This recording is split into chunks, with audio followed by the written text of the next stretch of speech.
Hey there, this is Beth Hovis, your sweet urban living lady, and for today's podcast, you can tell I'm in a new studio. I'm actually with my daughter Jena Seay, and I'm excited to have her on my podcast today.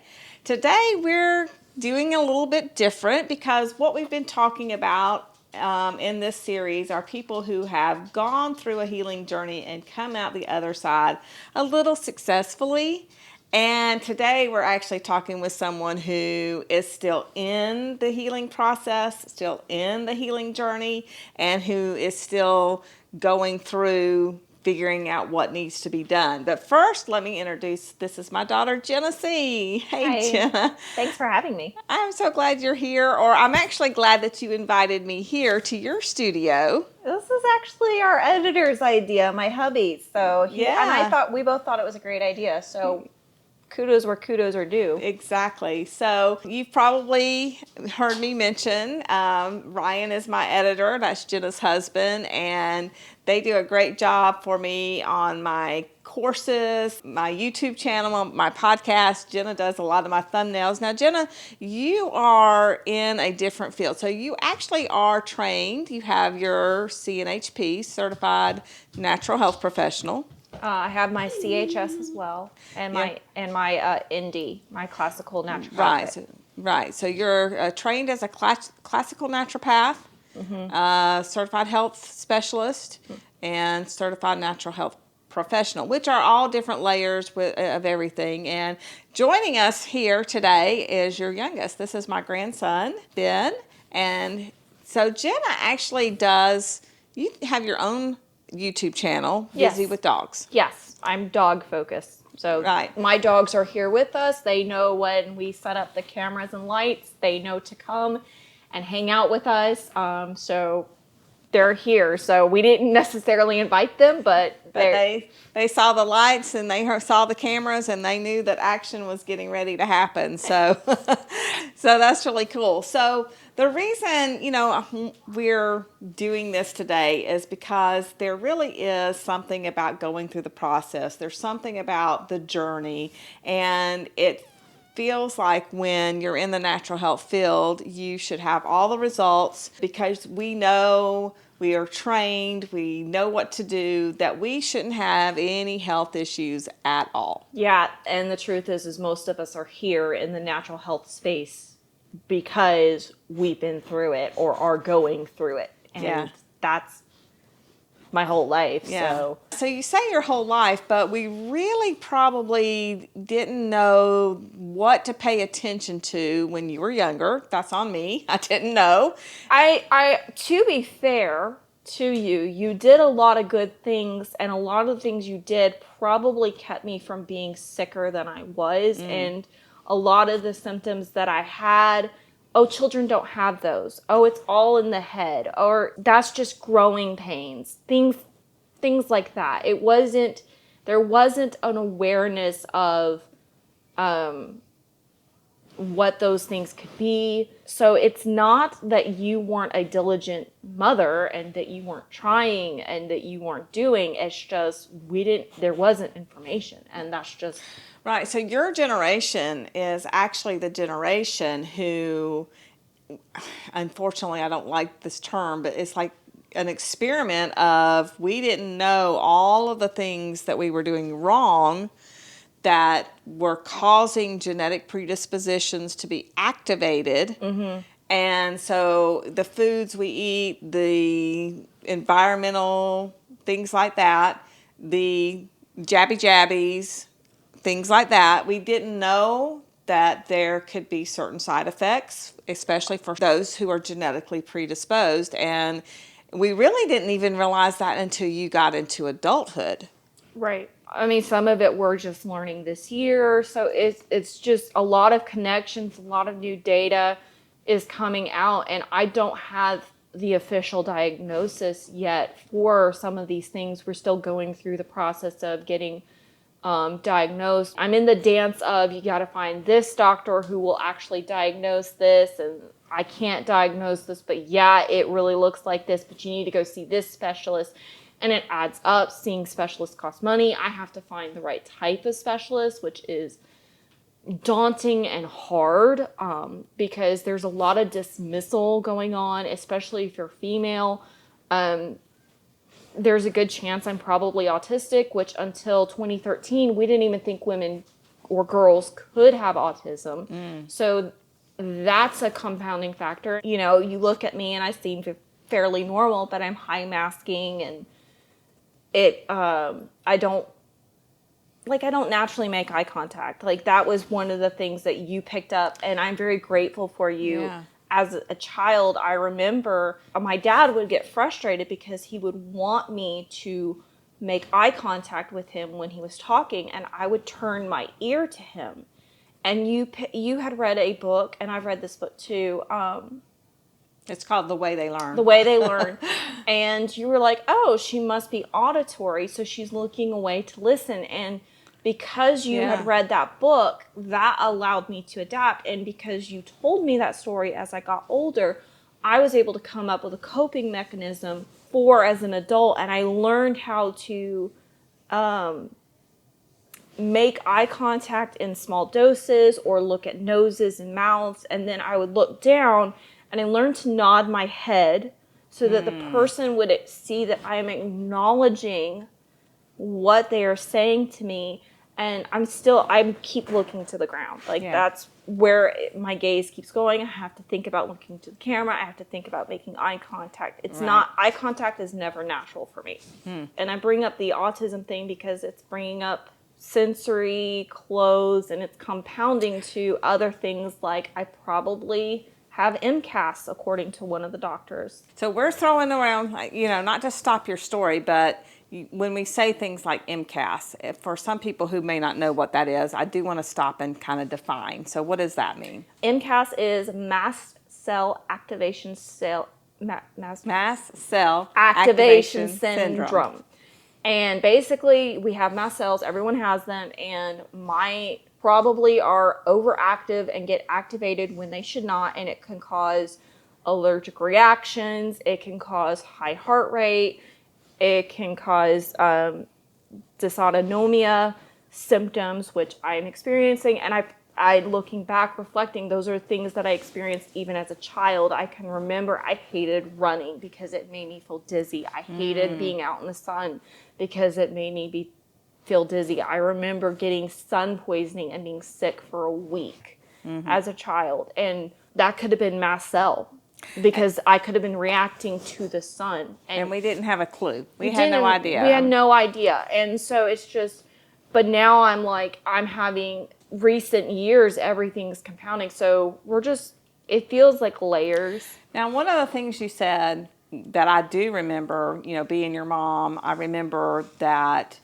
you would not, pants. Oh, you hated wearing pants because they would bind on your knee. And that's one of those things when you're talking about a tactile experience, the discomfort of clothing, the socks not fitting in the shoes correctly and things like that. So that was something that you expressed early on that we just, you know, you kind of dismissed. We kind of just went, well, that's just Jena. Y'all laughed it off because it was like, oh my gosh, you know, that's just Jena. She has to wear dresses. But there was a real discomfort. In 90s, early 90s, the girls, it was normal to wear leggings, which are tight around the knees. It was common to wear tights, and I hate tights.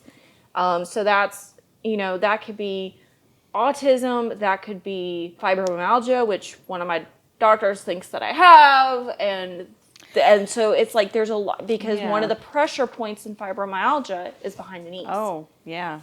And there is actually a correlation between autism, mast cell activation syndrome, ADHD, and hypermobility, or EDS, hypermobile Ehlers-Danlos Syndrome, which I have genetic markers out the wazoo for other types of Ehlers-Danlos Syndrome, which is a connective tissue disorder, and that causes all kinds of things. But there is they do compound, and we're finding more and more that they co-occur like 60% of the time or more. Okay, so let me kind of slow you down just a minute. Oh, we got a book to read. Ooh. Oh, joy. Hey. So let me just slow you down just a minute, and because you've named a lot of things, and I want to make sure that we're naming them so that people understand them, and then look at it as syndromes tend to go together, and that's kind of what we're talking about, that syndromes tend to, if you have one thing, it can lead in domino into this thing, this thing, because something that you didn't name was POTS. Well, I did mention dysautonomia, which POTS is a dysautonomia disorder. It is one type of dysautonomia, Right. and I have not been formally diagnosed with POTS, although one of the doctors I have seen who could not diagnose me, she does coaching and counseling for, if you're a practitioner, you understand that depending on what state you're licensed in, she was licensed in Georgia, she's currently not licensed in Georgia, and so it was a consultation appointment to help me figure out where I needed to go when I'm talking to other doctors and what appointments, what type of specialist. So it was very helpful, but she was like biting her tongue going, yeah, I'm really seeing these things. She's seeing the links, but because she's not licensed in Georgia, she can't give you the diagnoses. Right. And you're going to other medical doctors. They're running all kinds of tests. They're trying to help. Right. I mean, we ruled out celiacs, which was a concern. I have an aunt with celiacs, and I have a genetic marker. I did do a genetic test with sequencing, and one of the genetic markers that was flagged was celiacs, but the type that has seizures coexisting, and I do have seizures. I have genetic markers for autism, ADHD, Ehlers-Danlos Syndrome.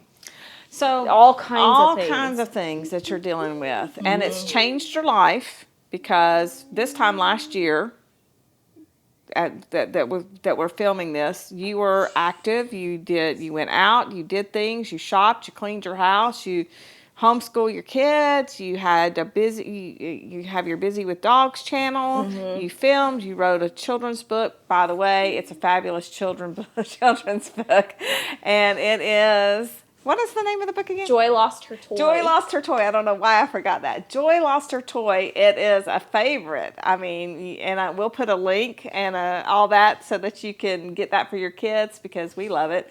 All of my grandkids love it. But you were very active and out and doing. So can you kind of give me, even going back, because we were talking about the things that you experienced as a child that we didn't necessarily recognize, and going that this was pointing to an issue, because you, even then, you were smart, you did well in school, you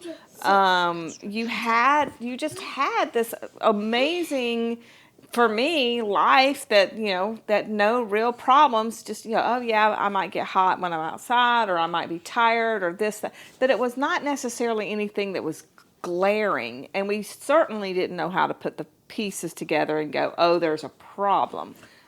So what happened? How did this progress? I mean, I always had problems, but I always, because I grew up with natural health, going to the chiropractor, doing total body analysis with you or Granny at the herb shop. We were always doing things to support various systems in my body. Yeah. And so because of that, a lot of the issues did not really start showing up. The fibromyalgia really started showing up when I was in my late 20s. I was in a car accident one year, and then later that same year I had a miscarriage. And if you do any research into fibromyalgia, it is commonly triggered by some sort of traumatic event, including car accidents and miscarriage. And we did figure out at that time that I was likely had the MHTFR gene mutation, which is gnarly to deal with it. Genetic testing does confirm that does show up. And then I have issues with glutathione. And if you know anything about MHTFR, glutathione is a very big component. A big deal. So I started having to make adaptations to my life where I would have to start lightening my load, and I would not make concrete plans with people because I couldn't. But then I got on a really good herbal regimen. I started taking malic acid, turmeric, and CBD oil. And the combination of those three really did wonders. And I got to the point where I was functional and I wasn't having as many bad days, like flare-up days, or I call them fibro days. A truck. Yeah, a truck. But about almost 2 years ago, I always had allergies as a kid, but I never had severe allergies. Yeah. Like, it was just like, oh, it would make my eyes itch, or I did figure out that certain foods would make my blood pressure spike, and then I'd have a nosebleed. So I avoided. Yeah, I was thinking about that too, the nosebleeds. That was another thing that was very weird to me as your mom. I'm sitting there going, you're having nosebleeds all the time, and we couldn't figure out why. And of course, being in the natural, it was like, well, what about vitamin K? Because that helps with the blood clotting, and we tried, that didn't do anything. No, and it then was- actually made them worse. Yeah. It But when actually- we finally figured out that omega-3s, Omega-3s, borage oil did really good for me for a time. What really helped me was you were working at an herb shop, Herbal Planet, and y'all would have this naturopath come in, and he would do blood cell analysis, live blood cell analysis right there. And he was like, oh, your blood, he saw some things, but he was like, you know, your blood pressure is probably spiking up and then dropping down because you're young and your body overcorrects. And that was a very big insight. And then I tied it to food. At the age of 10, I had to learn how to pay attention to my body and what made me feel. Yeah, I had to start paying attention to the food connection. So I learned that even natural goods, some of the most favorite things like flaxseed oil or chia seeds, raise my blood pressure and have a nosebleed. I remember I actually ended up working at that same herb shop for a while. And some of the girls just could not believe me when I said that I could not eat flax. And then one day I ate something with flax at work, and I hadn't had a nosebleed in like a year.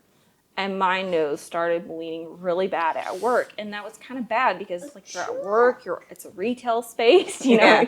And I had a cafe, and I worked at a cafe, so I had to stay out of the cafe while I healed up and make sure I washed my hands really good. Yes, a truck.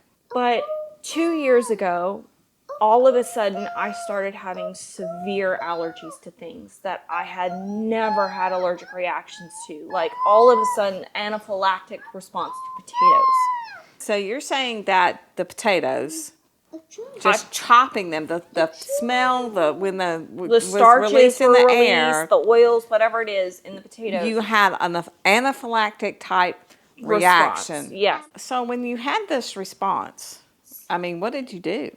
Well, Ryan was actually, it was just me and the kids. Ryan was at worship practice that night, and at the time the church we were going to was over 30 minutes away. Yeah. And it was just me and the kids, and so I was like, oh, what am I going to do for dinner? And I'm like, oh, potatoes, I'll do some roasted potatoes. I make roasted potatoes all the time.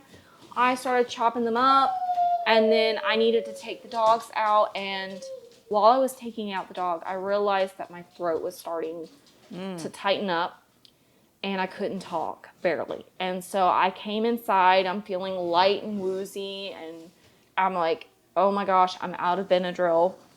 Oh my gosh. And so I couldn't do, I sat down on the kitchen floor, and I told my oldest, who was 10 at the time, 10 or 11 at the time, I was like, call Mama B.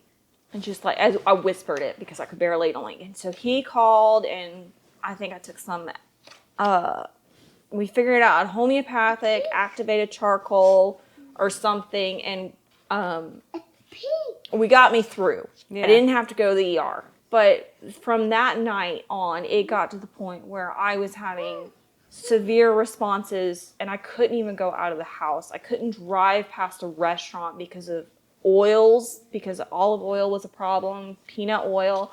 I started having, I've always been sensitive to peanuts, but if I ate organic peanuts, I was fine. Like that was one of the things we discovered when I was a kid. But now no peanuts are safe. And so I couldn't go out of the house for a few months because it was just so bad. My body was responding to everything. And that's the MCAS that we're talking about. That mast cell. And the thing is the dangerous thing about MCAS is it's not a set allergy. Right. So it can change. It's not a traditional allergen. So like, it's not always, like you said, peanut butter is something, but it's like this, today I might react to olive oil, but tomorrow I might not. Right. And also I got to the point where I couldn't take turmeric, which is one of my staples. All of a sudden my body was reacting to it, which meant I had to start changing the supplements. Well, that changed my energy, and that changed. So now I'm having more flare-ups on top of that. So that was in October 2 years ago. Mm-hmm. It's September right now, so literally almost 2 years. The following summer, like June or July, I started having seizures. Or I started noticing I had seizures. I realized that some of the things where I would be at church and they would have the flashing lights, I needed to sit down and I needed to close my eyes and my eyes would kind of vibrate. I realize now that probably was a mild seizure that You didn't know at the time. You just, looking back, you're saying, oh, now that I'm having them, and these seizures that you are experiencing now, or started to experience, they were life-altering. They were like... I could no longer drive. Yeah. Because flashing lights from other vehicles could... If the sun strobes in the sky just right, it's just all kinds of things could have triggered. Right. So then I was contending with allergies that came out of nowhere, it seemed. We didn't really know much about MCAS. I personally didn't. Maybe you did. I'd heard of it, but even the information about MCAS in the last 6 months has changed. They're finding out more and more about it. So when I first looked into it and someone suggested, oh, maybe it's MCAS, I looked into MCAS and I'm like, this doesn't align with my symptoms, except for a few things. And I was like, oh, that doesn't sound right. But as more information has come out, I'm like, oh, yeah, that's more in line with what I'm experiencing. So I went from functional homeschool mom, taking her kids to the park, driving to church, walking the dogs, to that summer, like my life was like, I could feel if I was having a good day or a bad day. And so I would start limiting my activities. I couldn't go out if it was hot. You know, I was busy doing things. I mean, I always kept a lighter schedule than some other people. I was always having to pace myself and stuff. But the seizures kind of added a new level. I would, because YouTube is how I like to do business, I was taking YouTube coaching. I mean, you coach natural health practitioners, but I was taking coaching in a group coaching session for YouTubers, and they would have Zoom calls, and I remember some days I would attend the weekly Zoom call and I'd turn my camera off and just lay my head down because I knew I was having a seizure was coming. And so that was kind of, I started having to slow down some, but my life was still continuing. I was still doing. And then this last year, starting in January, our whole family, everybody gets like a seasonal bug. Like that's just normal. Our immune system's sign of a good immune system. If you kind of get sick, you're fighting something once or twice a year. Yeah. That's normal. Sign I'm going to be a little contrarian. The people who are like, I'm never sick. I'm like, I'm worried about your immune system, dearie. But that particular bug really wiped me out back in January. And I started actually probably in that previous November. So November last year, I started noticing joint instability. It's really funny because joint instability and spatial awareness are both problems with autism, ADHD, and Ehlers-Danlos Syndrome, which, by the way, that could actually tie into the nosebleeds. Right, so let me just slow down. Ehlers-Danlos, I'm going to have our editor that we praised put a banner so that you can see what we're saying. So the name of it, because that's something that a lot of people have probably never, ever heard of What's before. ironic is it's one of the oldest known diseases, but it wasn't called that. It was discovered by Hippocrates himself. Wow. But it wasn't official DSM until the 90s. Wow.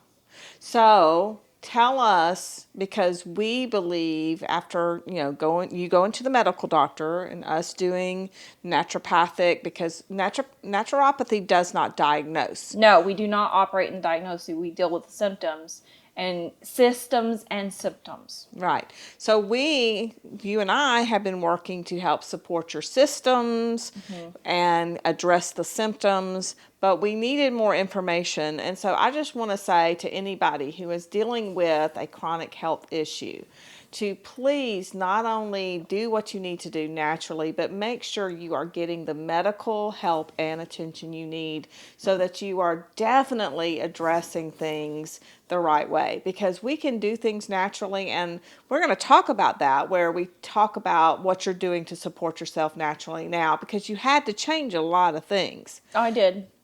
But, Ehlers-Danlos is something that most people haven't heard of, and it kind of sums up everything. So we're not diagnosing, we're just saying from our perspective, if you got that diagnosis, we would not be surprised. Right, and it's likely based on the information, talking with doctors. My PCP, she wants me to see a geneticist to get that properly diagnosed. She is great and she's wonderful. She's running different tests. She wants me to get Lyme's, Epstein-Barr test. So she's looking for root causes. So she's wonderful in that way. Mm-hmm. But she's not familiar enough with Ehlers-Danlos to diagnose it. So she really wants to go the genetic route with a medical geneticist who can diagnose. There's different types of geneticists, but we'd have to go to the right one. And just doing the genetic report, I have 16,000 genetic markers for various types of EDS. Wow. So the likelihood of me having it is extremely high. And the symptoms and my symptoms align. And there are several types, and the specialist that I saw that did the consultation, she is most concerned that I might have a vascular type. A lot of people who have heard of EDS, it's just hypermobility. You can do funny little party tricks with your joints. Yep. I used to be able to do that. Yeah, thanks, Mom. It's genetic, so it's passed down. It may not manifest. It may just manifest as minor hypermobility. So just because you're hypermobile doesn't mean you have EDS. Right. But I have the manifestation of a lot of the symptoms. And the vascular type, because it's a connective tissue, and we think, it's flexible joints. It's more than that. It affects your teeth. Yeah. It affects your bones. Yeah. It affects your joints, ligaments, muscles. If there's something to connect your intestines, your heart, it can cause your blood vessels. It is extremely dangerous if you have the vascular type. And because I had nosebleeds as a child, it's possible. And I have markers for 2 of the vascular type. And so that one doctor I had an appointment with, she's like, yeah, you need to go to a geneticist to rule that one out. So you're looking for a geneticist. So tell me more about EDS, Ehlers-Danlos Syndrome. Right. So one of the importances of a lot of people, it's very tricky to get diagnosed because it's rare. A lot of medical doctors don't even know it exists, or they have not been properly educated on it.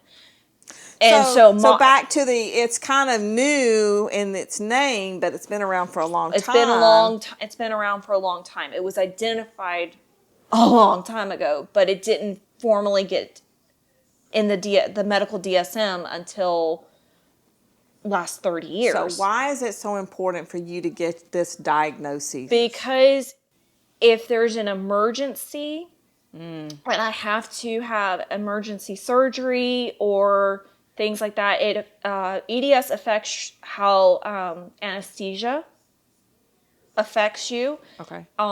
It affects pain management, medications, what type, how much.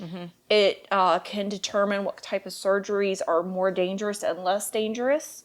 It can affect how you need to even be moved from a medical bed, Oh, wow. from a wheelchair. So if Sure. you're unconscious, Right. if you are, depending on the person, if you are handled incorrectly, it can be life threatening. Wow. Some people where I have a lot of neck issues, and I see a chiropractor that specializes in cerebral chiropractic care, and so she's had to put my The plates of your skull back together. But one of the dangers of EDS is if the connective tissues in the neck get too loosey-goosey, which is common, but for certain types, the brain can actually start slipping into the neck. Oh, my goodness. So it can be mild and you can live with it and you can make adaptations for it, or it can be life-threatening. You can bleed out. Depending on what it is, it can be extremely dangerous. I had a bleeding incident back this February, and I've lost a lot of blood. And so that was one of the reasons why this doctor was like, we need to rule out EDS, because I shouldn't have been bleeding. And I bled a lot. And we had honey and cayenne pepper on hand, and we used that to help stop the bleeding. And so that probably saved my life. Yeah. But we still called 911. Sure. And all that.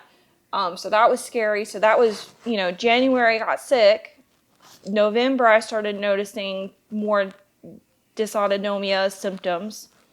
Like my heart racing when it shouldn't be racing, being lightheaded. I started noticing that the joints in my feet didn't feel good when I walk, and I was having issues standing. So I was starting to notice that. And for years, it's been kind of a joke between my husband where I would get upset because the path wasn't wide enough in the house. Like, so if there's toys on the floor, or if going to the laundry room in the garage, if something got moved into the path, and you go, there is a path. I'm like, no, it's not wide enough. But that's balance issues, and I can't maneuver the same way as a normal person.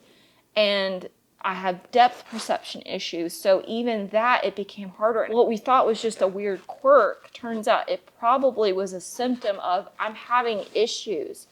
And so come February, I think February or January, we ordered me a cane just to kind of help me balance. And that cane like really helped. Her name's Rosita. She has roses on her.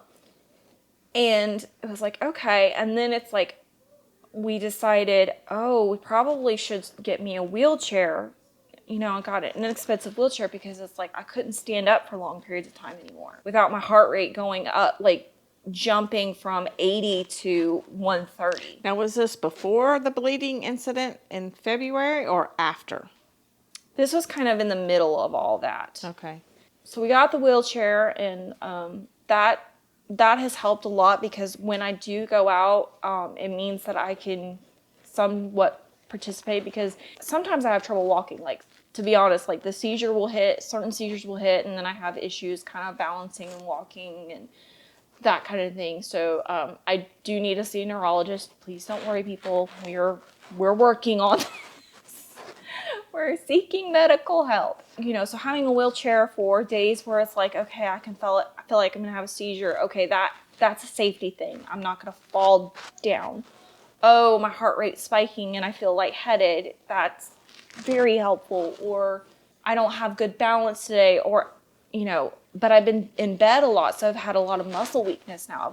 I've lost muscle mass, and I've gained a lot of weight. I've gained over 20 pounds since all of this has happened in January. Yeah. And so there's a lot of struggle with, and I do Pilates, and my sister. So even though you're having issues with mobility and standing, and you're still trying to stay active. Yes. You're still trying to do the Pilates. Yes. To strengthen the joints and the muscles and things like that. Yeah, and I talked to Ryan's sister. She was a physical therapist or assistant physical therapist for a while. So that's what she trained in.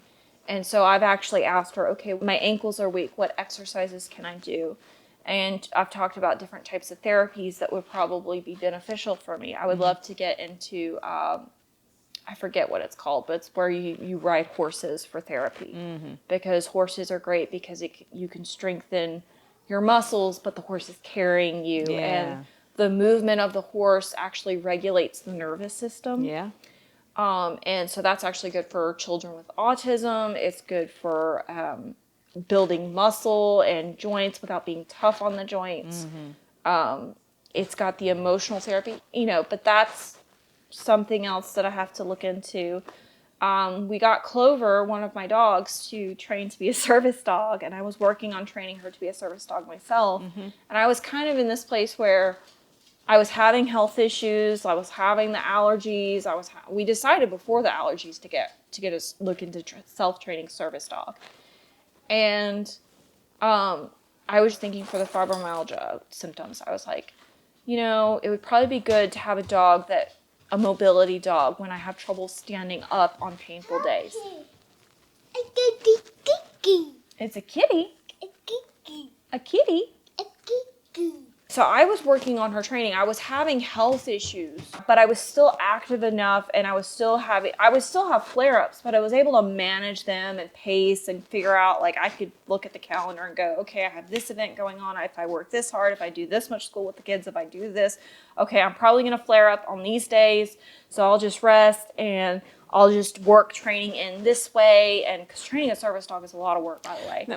And speaking of training the service dog, you actually wrote a training a manual. You have a journal. It's not a manual. It's a journal. It's a journal for a logging service dog. One of the reasons why you want to do that is, one, it helps you keep track of training, but it's for legal purposes. Yeah. So this right here, this little beauty. This is the one that you've been training, and she's flunked out, to be frank, and that's fine. That not all dogs are meant to be service well, dogs. The truth is only 35% ish of self-owner trained service dogs make it.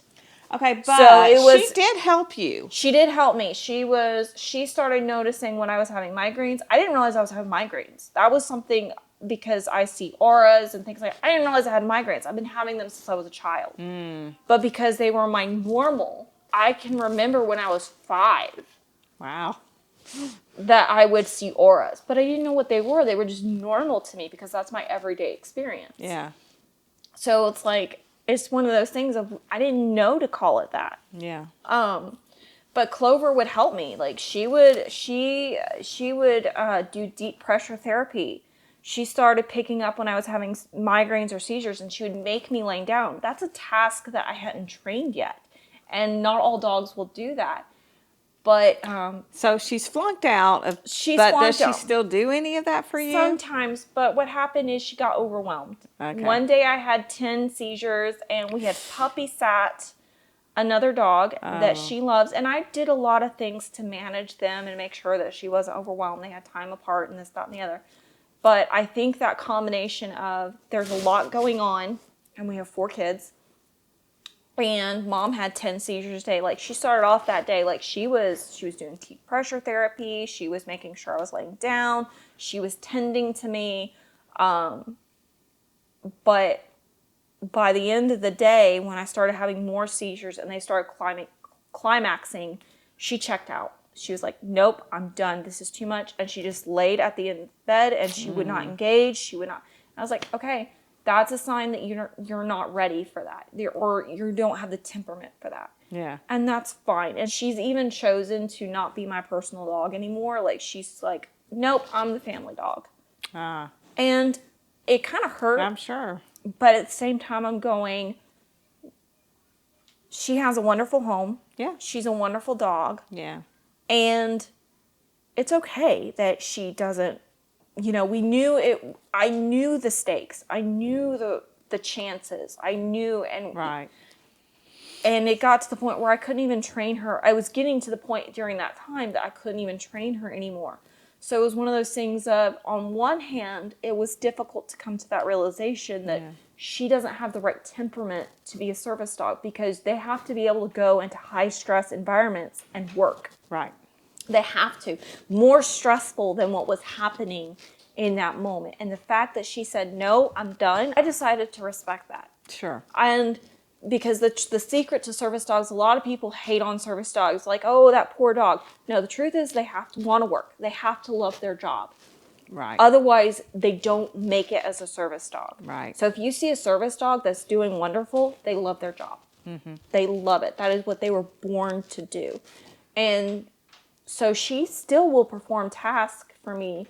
Like the other day, I did actually task train her. Say that again. You did what kind of train her? Task train. So service dogs, under the ADA, to qualify as a service dog, emotional support dogs do not qualify as a service dog.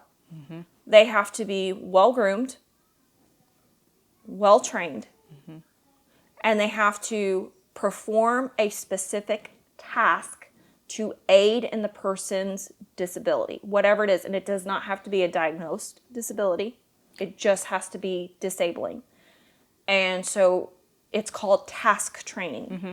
So she was trained to, when I bounce my legs, which I know a lot of people think, oh, that's just a cute little quirk. That's not actually. There could be neurological issues. There could be stress. There could be sensory, like ADHD, neurodivergent people tend to bounce their leg in stressful situations. It could be a mineral deficiency like potassium or calcium. Mm-hmm.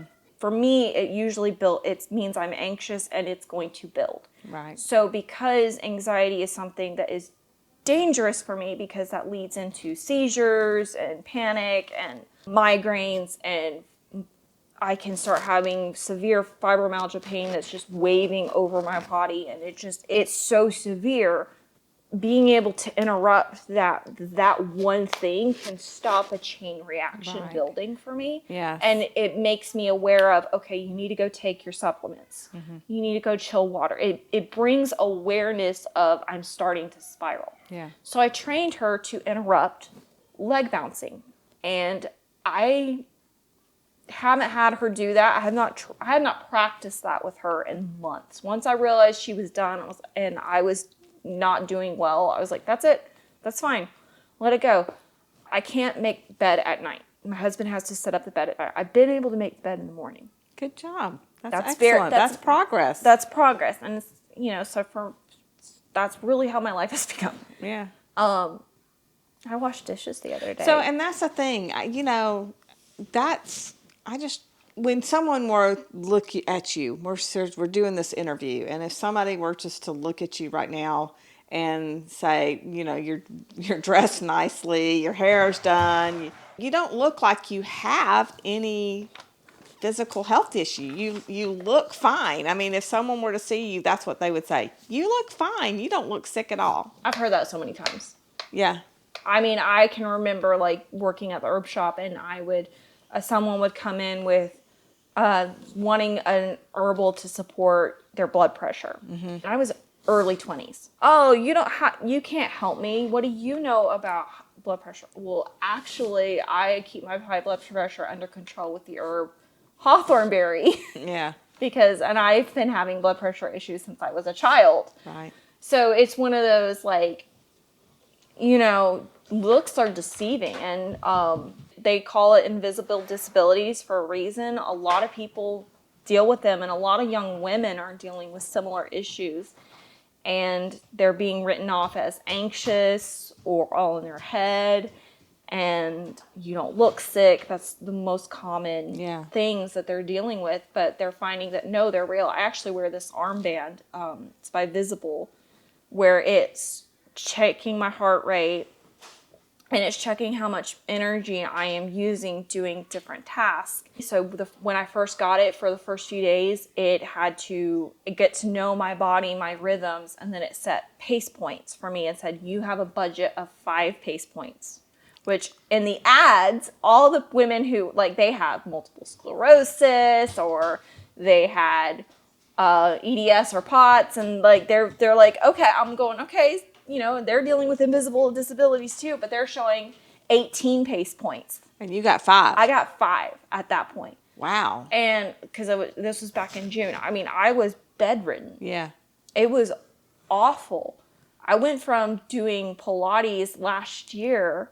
I would do Pilates 3 to 5 days a week, and I would do 45-minute sessions to I might do Pilates once a week, and it's 7 minutes.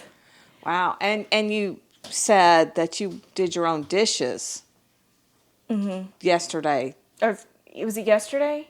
Yeah. Yeah, yesterday I washed dishes. That was a big deal. You did your own dishes yesterday. I put away dishes, which meant I had to bend over, which is a big deal. And that's huge with pots. Yeah, bending over is one of the biggest things. But so one of the ways that I keep track, like, it is this armband, but actually when I knew I was dealing with issues, like I was feeling it. But when I actually looked and went, holy crap, my heart rate is spiking up when I do this, or dropping. My heart rate drops really low sometimes. Yeah. Sometimes it goes down into the 40s randomly. Wow. And my heart rate is consistently at a higher rate. It should be in the resting heart rate should be usually in the 60s or 70s, and I'm usually in the 80s or 90s. So I'm already above the fold, whatever you want to call it, the norm. Right. So having this, it kind of opened my eyes. Oh yeah, you really are overdoing it. Oh yeah, you really do have these underlying health issues. But I have been doing better. That was one of the things that showed up is vitamin D. I needed vitamin D. Well, I haven't been outside in months. Because you couldn't get outside. Because I couldn't get outside. I was going outside. I mean, I'm one of those people, like, if the weather is under 85 degrees Fahrenheit, I'm outside with the kids. We're going on walks. I'm hanging. I'm working. You're outside. Busy with dogs. You were always outside. Always. I drank coffee on my front porch every morning, so I was getting sunshine. And then this year, it's like, nope. I mean, I opened the door to let the dogs out, and if it's above 76 degrees, it feels like a sauna has just come and hit me in the face, and I can't breathe and stuff like that. So the heat is just awful.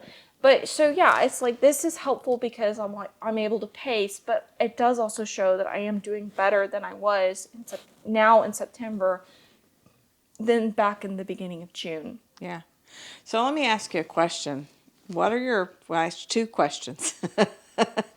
Let me ask you 2 questions. 1, what are your pace points today? And 2, how much is doing this interview, sitting here, costing you? It's costing me a lot. My pace point budget has been increased to 8 pace points. So from 5 to 8. So from 5 not to 8. 18. No, not 18. 8. And just taking a shower, blow drying my hair. I haven't checked. I have to check with my phone. I haven't checked with my phone in a while. Mr. Editor Man is going to get my phone. But before I did my makeup and ate my lunch, I was at 9.3 pace points when I checked after showering and. You only get 8, and you've used 9.3. Yeah. At that time. At that time. All right. Let's see where you are now. Oh yeah, it's yelling me. And it's telling me the armband's low, so I need to charge it tonight. It does, the battery life on it is good, though. It lasts like 5 days. Okay. So that's helpful. So I'm at 9.9, which isn't terrible for me. Okay. It refreshed. Now I'm at 10. So you've spent 10 pace points. You only get 8. Mm-hmm. So when we're done, which we're not done, we still got more to talk. I'm a master. You're going to have to go to bed, curl up, and get your energy back. Yeah. I'm probably going to be chilling out and resting today, tomorrow, and maybe Wednesday. Okay. Because it costs you that much. It costs me that much. So some activities, like going to church, I will use 17 pace points. Just going to church. Yeah. So tell us again, what is this called if somebody's interested in it? It's visible. We can put a link. I have a link that people Okay. can use, and they can get 20% off. Okay, so we'll put that information in the show notes so that, if you're sitting here like Jena and you're going, I used to think those were quirks. I used to think that the all the little quirky things were no big deal, or it was just me being weird, or people would tell me, oh, you're just weird or whatever. But you're dealing with things like this too, then I would definitely suggest looking into this because this may be very helpful for you as well. Yeah. It has, you can track your symptoms. You can actually put in activities and see what activities are costing you more. So I put in the time I was in the shower. So my shower used 3.4 pace points. And I took a 13-minute shower. And you have a shower check. I sit from my shower. My heart rate went up to 141. Yeah. While showering. Wow. And when I say that I have dipped today, at some point my heart rate dipped to 65. And then it spiked up to 98. Yeah. So getting dressed cost me almost 2 pace points. Just getting dressed cost me 2 pace points. Blow drying my hair actually took 1.4 pace points, so that's not terrible, but I have a stool. I didn't use the hair low. I sat down for a minute before I blow dried my hair. So yeah, sometimes showers will only cost me 1 pace point. Yeah. Sometimes it'll cost me 5. Wow. Now you were tracking your blood sugar too for a while. Are you still tracking your blood sugar? Not as closely as I should. I do have low blood sugar confirmed by my doctor. She's not happy about that. It's arguably okay by some, but she was like, no, this is low. And, so this affects, because we're talking about vascular system, digestive system, we're talking about the joints, ligaments, tendons, we're talking about nervous system. Well, my nervous system's on fire all the time. And that will screw with your hormones. Your hormones, your glandular system. For those who have not put the 2 and 2 together, insulin is a hormone. Right. Insulin is a hormone. So you're dealing with all of these symptoms that are affecting not just one system of the body, but multiple systems of the body. And you're still, thank God. I mean, you're my daughter, so I'm interviewing you as a guest, but I'm sitting here as a mom. I've been with you through this journey a little bit, cried some tears with you, that kind of thing. But we're still going, what do we do? What do we do? What are you doing? Because it sounds like, and it's like, man, this is just horrible. So first thing I do is I make sure that I eat a well-balanced breakfast. Okay. So I start scrambled eggs cooked in beef tallow. Mm-hmm. And I literally eat that first on my plate. And then I eat blueberries. And I know that this is going to be controversial because, oh my gosh, it's bread. But I eat half a bagel, toasted with lots of butter. And the butter is because good fats. The tallow and the butter and the eggs have good fats, and that helps stabilize blood sugar. Mm-hmm. And my bad cholesterols were slightly high, and so good cholesterols break down bad cholesterols. So that's another reason to do that. And then I eat blueberries or strawberries or watermelon as a little fruit to go with. Not a big serving, but a little serving. Just so that I get some anti-inflammatory, antioxidants, a little sugar. That's not enough. So the bagel is kind of like So let's talk about that because, in the natural health field, as a naturopathic practitioner, holistic wellness practitioner myself, one of the things that we're trained in is to make sure that we're telling our clients to eat really healthy. Foundations of health include good water intake, good food intake, and typically bagels are something that I'm going to be sitting here going, no, don't eat that. And yet, one of the things that people who have these autoimmune issues, especially chronic issues, they struggle, and you struggle with this. I can't eat a traditional healthy If diet. you eat a traditional, this is a healthy diet, if we say, oh, just eat fruits and veggies, no meat, no this, no bread, it actually causes the symptoms to worsen.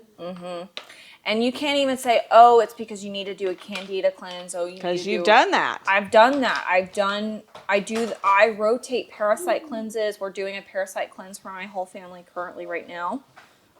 We do, we take parasites and candida seriously.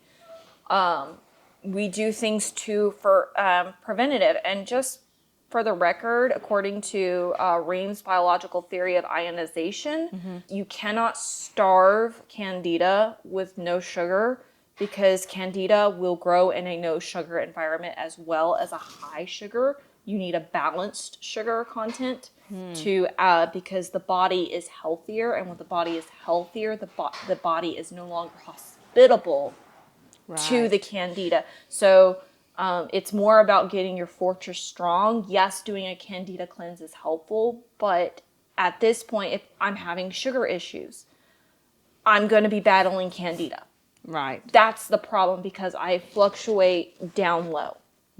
Even with she's like, your A1C is low, and that was with me for several months before, like 2 months in, I had realized my blood sugar was dropping low.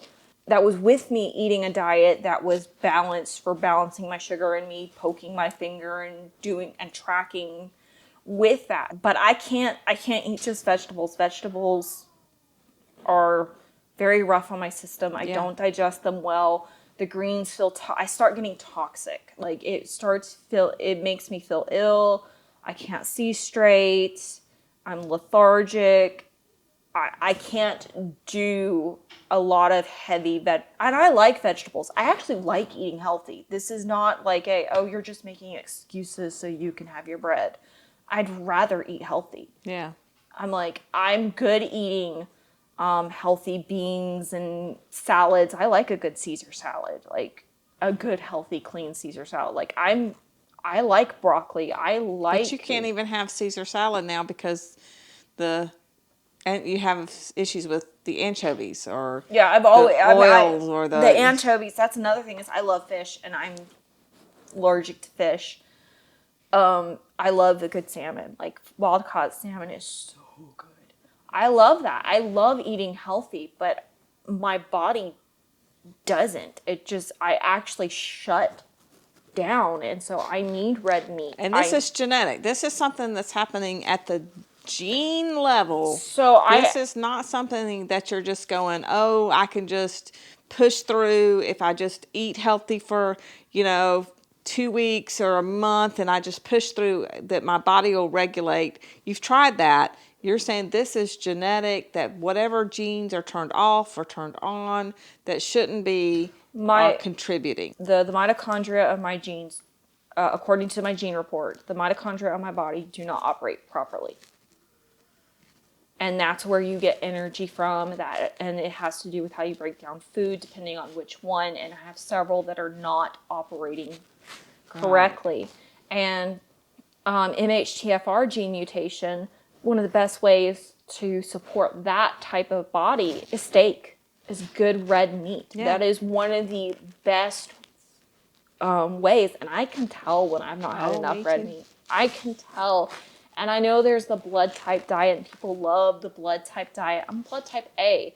Shouldn't be eating meat according to that thing. Which I think I've heard, I'm not sure if this is true, but I have heard that the author of that may have said, so y'all may have to fact check me on this and let me know, but I've heard that he kind of recanted that, because I'm in the same boat with you when it comes to the red meat thing. I'm also blood type A, and I can remember, this has been many years ago now, but it's when we were doing Taekwondo. Mm-hmm. And I remember I decided I was also living healthy, and it's like, oh, we're going to cut out all, red meat, most meat, just do like maybe fish, and eat lots of veggies and fruits, and eat healthy and all that good stuff that we're supposed to do, right? And I started getting a headache, and the headache just never went away. I just remember it was one of those things where I would be like, it would be dull for a lot of days, and then it would put me in the bed other days. And I think it was your dad. He says something about, well, what if we just have some, what if you had a hamburger? But he ended up, I don't remember why now. I'll have to find out. I have to try to remember. He suggested a steak, and he grilled us steaks, and I think I took two bites, and my headache went away. Yeah. So you may not have, because I know that Granny had the MHTFR gene mutation. Your mom. MTHFR. Yeah, she had. Oh, I do. I do have the. I've So, got yeah. some tests that show that I have the MTHFR. So gene mutation. yeah, that's the best way, because B vitamins are really hard to get on a vegetable-based diet. Yeah. One of the best ways to get it is beef. Period. So I have to have beef on a regular basis, which is really hard because it's expensive. Beef prices have gone up. They're gone up, and not to cast a little bit of light, but finances have been really hard because my husband is in caretaker role, and so he's having to work from home, and he's having to turn down job opportunities that most people will be like, well, why can't he just go get a job? I literally have to have him at home. Yeah. I literally, this year. Because you can't pay to have somebody come take care of you, because it costs whatever he goes to work. Which now, by the way, he does edit. He does edit from home. He works. He works from home, so it's not like he's not working, but he's freelance. Right. And so there are seasons where there's less clients. During the spring, we were doing a lot better financially this year because he was editing for this one client. She decided to go a different way, and that's perfectly normal. It's, it can be a high turnover thing when you're an editor. He started his own YouTube channel. That's got to grow to make money. I've not been able to, what I was doing with my YouTube channel was, it's a small channel, but I was making several $100s a month. Well, I've had to step back. Yeah. And so now it's like, okay, I might make $10 here and I might make $20 there, kind of thing. So that's that few $100s. Yeah. That's a week's groceries. It is week's groceries. And so, it's tricky. So being able to afford beef would be nice. And he does great. So he'll get me the cheap little steaklets, and he'll cut them up. I can't cut my own food. Now, wait a minute. You can't cut your own food. Yes, because my shoulder I'm left-handed, and my shoulder, the muscles are the joints, I don't know, it causes me so much pain. So this is part of the Ehlers-Danlos, the connective tissue. Yeah, just make sure we're saying this again. I have been confirmed hypermobile by my chiropractor. That is a confirmed thing. Okay. So this is a hypermobility issue for sure. So even though we don't have the Ehlers-Danlos yet, by the way, is that something that you could go to this other doctor in this other state, and if you went to visit her there, could she diagnose you? Yeah, probably. So road trip may be in order. Yeah, she's working on getting her license back in Georgia. When I made the appointment, she was actually licensed in Georgia, and then her license lapsed. If you've dealt with licensing, you know that kind of stuff is really tricky. She lives in another state, so it's taking some time, and she was very apologetic. She's great. I'll have to drop her link in the thing, because she was absolutely fabulous. So we'll have her name. Mm-hmm. And a link, so that you can see. She has POTS herself. Okay. And she found out while she was in medical school. And so she made it her mission to learn what was going on, because she wasn't satisfied with the information that was there. Right. And so her goal is to help you live with that. And she's the one going, oh, yeah, that sounds like MCAS, seriously. Because hypermobility, one of the ways that you can cope is by using kinesiology tape or K-tape. And a lot of people with connective tissue disorders struggle, or an MCAS struggle with the K-tape because it rips the skin off or you have an allergic reaction. So let's talk about the skin, because we mentioned muscles, ligaments, and tendons, but we didn't talk about the skin, and the skin is part of the connective tissue system. It's its own system, but it's still part of, because you have had blisters. I use K-tape on my shoulders because my shoulders went out. I dislocate my shoulders, or subluxate. I don't fully dislocate. Okay. So subluxations, my jaw subluxates all the time. My hip subluxates all the time. And my shoulders have started subluxating. That's just part of being hypermobile. Okay. It's one of the reasons why a wheelchair is so handy. Right. Because if I'm having a really unstable day, I'm not on my feet, which is extremely dangerous because I could subluxate more or even dislocate in more places, fall down, get injured. So, and if there's vascular issues like we suspect, that could puncture something, that could cause internal bleeding. So it's like this whole thing of gotta monitor. But so we had the tape on my shoulders to help keep them in place, and it helps relieve the neck. I had my neck done. Well, we're trying to find a brand of tape that I'm not allergic to or don't react to, and that doesn't take my skin off. Because one brand I found was great, but it was supposed to be hypoallergenic and easy to remove, and it ripped my skin off. Oh, it was bad. So we were trying a different brand. I liked that one because it had a good hold, and it was a pretty color. It was purple, and it was my color purple, and I loved that. Like, if I'm going to be wearing this ugly stuff, I might as well have a cute color. right. And it didn't cost more for the cute color. Right.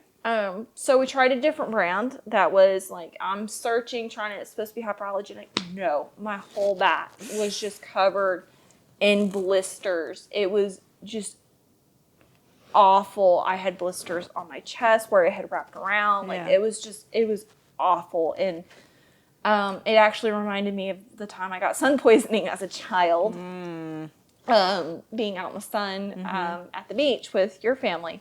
When I was like 8 years old or something like that. That's another thing about knowing that you have MCAS or Ehlers-Danlos Syndrome, because it's common to have issues with medical tape. That's another reason why it's good to know, because if you need to be bandaged in the hospital staff being aware, and we really need hospital staff to be more aware of these rare diseases like this. They need to know, because they could tape you up and you could have a reaction to it and them not know it. Or like I said, the moving from bed to bed. So medical tape is kind of fun and iffy, but it helps when I can get it on good and it works. Oh. Yeah, it helps. I'd love to have some on my neck right now. That would be faboo.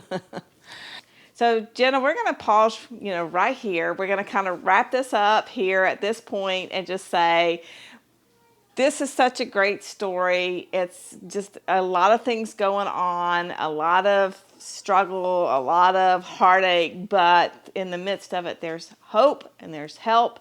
There are answers, and we're going to come back next week with part 2 of our story. So y'all join us next week as we wrap up and go through the answers, the triumphs that Jena is seeing in her own life. We celebrate the small things because the small things matter and they lead us to bigger triumphs. So join us next week to hear the rest of the story.